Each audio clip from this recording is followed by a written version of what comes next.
Next on the news, the Universal Church counting down the days until the official start of the 2025 Jubilee.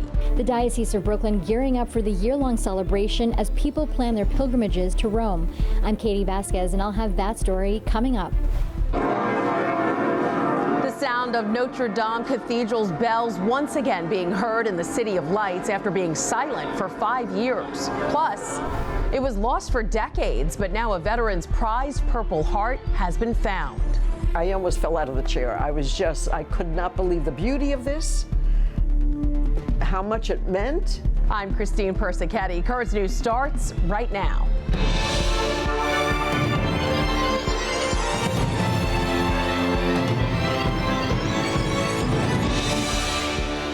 Excitement is building for Jubilee 2025. The year-long celebration in Rome begins in just over a month.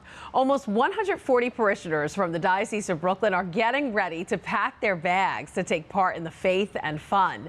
And by the time the year is through, hundreds more may join them. Currents News' Katie Vasquez has a preview of the pilgrimage. Peter's Way Tours. Right now, Peter's Way Tours is busy planning their most important trip for 2025. So we started almost a year ago on booking pilgrimages for the Jubilee. As you know, the Jubilee is once for every 25 years. They have nearly 140 people in the Diocese of Brooklyn planning to head to Rome for the Jubilee year, a time when people of faith are encouraged to embark on pilgrimages, repent their sins, and focus on their spiritual life. And it's a time of conversion. It's a time of getting closer to the Lord. One of the churches excited to fly to Rome is St. Ephraim Parish in Diker Heights. Pastor Father Robert Adamo is taking about 24 parishioners, and the anticipation is building. Taking the brochures, they're reading about it, the different places we're going. So yes, there is a lot of enthusiasm and a lot of excitement about it. While there are a multitude of events for everyone in the church, including clergy, young people, armed forces, artists, and so much more, St. Ephraim is choosing to go during Lent, a time when Father Adamo believes people are seeking a connection with Christ. It is a time they want to do more spiritually. Peter Bahu, the founder of Peter's Way, says the thousands of other pilgrims traveling across the globe to Rome have made the planning difficult. We're doing very well for the Jubilee. However, we receive many other requests which we cannot accommodate hotels. Hotels, especially during the peak season in Rome, are taken, sold out. But Father Adamo says the trip is worth it for the rewards they'll receive. If we do reconciliation and prayer and going through the holy doors, there's indulgences, which are getting, spiritual gifts. Immaculate Conception Church in Astoria is planning to send a group in June, and 80 young people from the diocese will head to Rome in July. Katie Vasquez, Currents News. If you'd like to join one of the groups going to Rome, just go to petersway.com. Also, be sure to stick with Currents News and the tablet for continuing coverage of all things Jubilee. If you're headed to Rome for the Jubilee, you may want to swing by Paris to see and hear the newly restored Notre Dame bells. The cathedral celebrating the first chimes since the 2019 fire on their socials on Friday, saying after 5 years of silence, the bells of Notre Dame ring again in the Paris sky. Following those flames, the bells were coated with lead dust from the roof. They had to be removed, cleaned, and painstakingly restored. Notre Dame plans to officially reopen next month.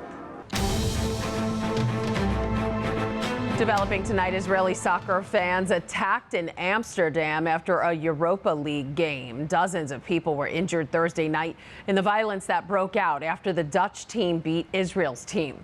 More than 60 people have been arrested as Dutch officials condemn the violent clashes as anti-Semitic attacks.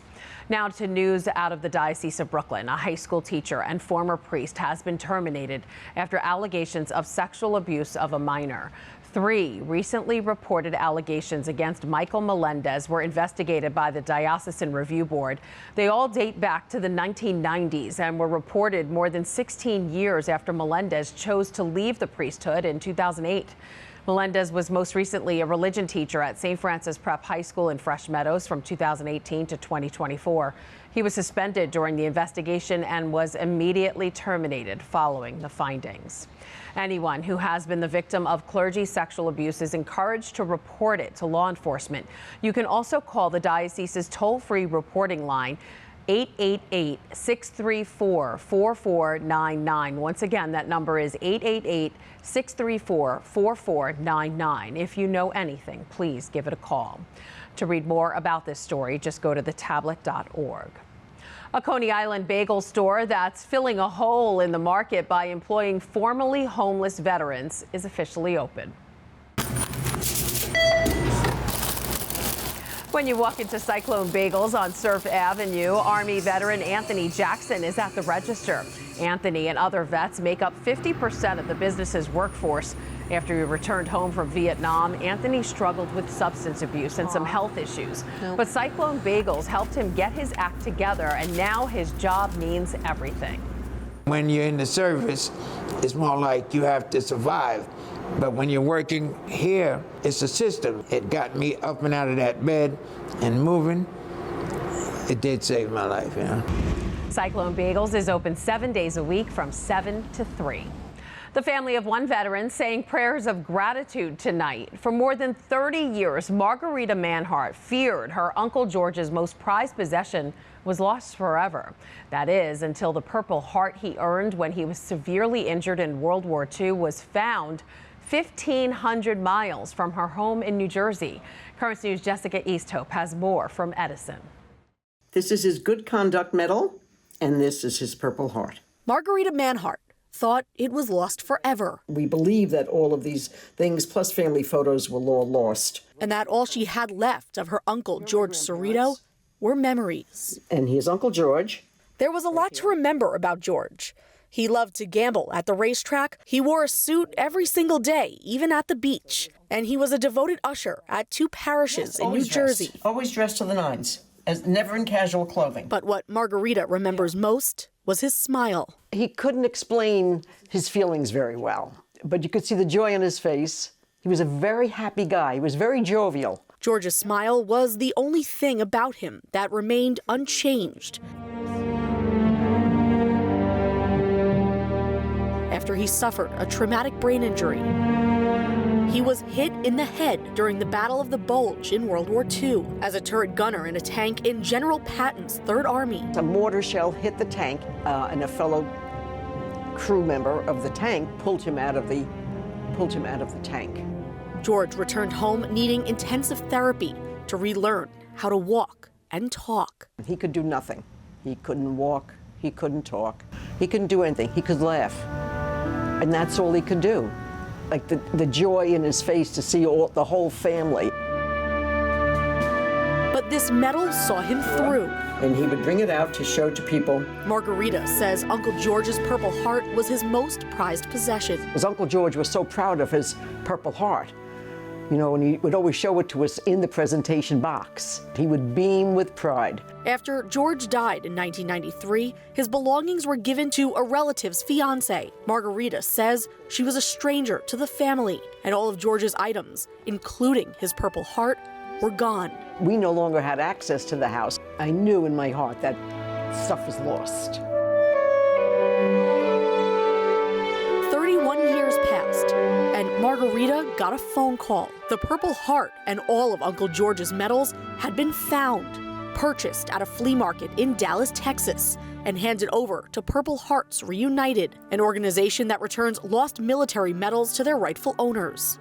I almost fell out of the chair. I could not believe the beauty of this, how much it meant,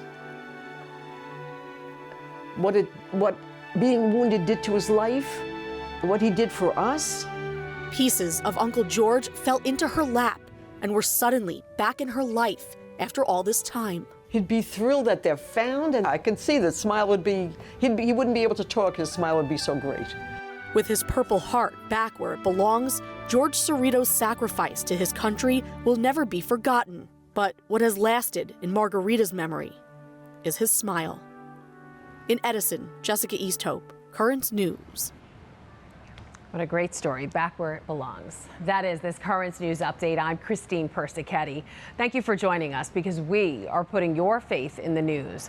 We leave you with this final prayer for all those who have served this country. Hope to see you again next time.